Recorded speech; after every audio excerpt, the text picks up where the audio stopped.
L සමුදිකා Jayaratne මහත්මිය ශ්‍රී ලංකාවේ ප්‍රථම විගණකාධිපතිනිය ලෙස අද දින විගණකාධිපති දෙපාර්තමේන්තුවේදී වැඩබාර ගනු ලැබුවා. ව්‍යවස්ථාදායක සභාවේ අනුමැතිය අනුව 42 වන විගණකාධිපති ලෙසත් ප්‍රථම විගණකාධිපතිවරිය ලෙසත් පත් කිරීම පිළිබඳව ජනාධිපතිවරයාට ඇය ස්තුතිවන්ත වුණා. අතිගරු ජනාධිපතිතුමාගේ නිර්දේශය මත සහ ව්‍යවස්ථාදායක සභාවේ ඒකමතික අනුමැතියෙන් අද දින ශ්‍රී ලංකාවේ 42 වන විගණකාධිපති ලෙසත් එමෙන්ම ශ්‍රී ලංකාවේ ප්‍රථම විගණකාධිපතිවරිය ලෙසත් මා පත්වීම් ලබනවා.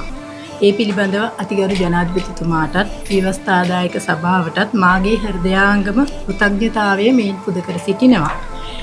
එසේම ශ්‍රී ලංකා ආණ්ඩුක්‍රම ව්‍යවස්ථාවේ 154/6 ව්‍යවස්ථාවෙන් විගණකාධිපතිවරයා වෙත නීතියෙන් පවරා ඇති වගකීම් හා කාර්යභාරය අපක්ෂපාතීවත් සාධාරණවත් මාගේ නිලධාරී මණ්ඩලයේ සම්පූර්ණ සහාය ඇතිව ඉටු කිරීමට මා අපේක්ෂා කරනවා. එසේම එම රාජකාරීන් අප්‍රමාදව ඉටු කරමින් විගණනයෙන් ලැබෙන ප්‍රතිලාභ මහජනතාව වෙත උපරිම ලෙස ලබා දීමට හැකි උපරිමයෙන් කටයුතු කරන බව මෙහිදී ප්‍රකාශ කරනවා. සියලු දෙනාටම ස්තුතියි.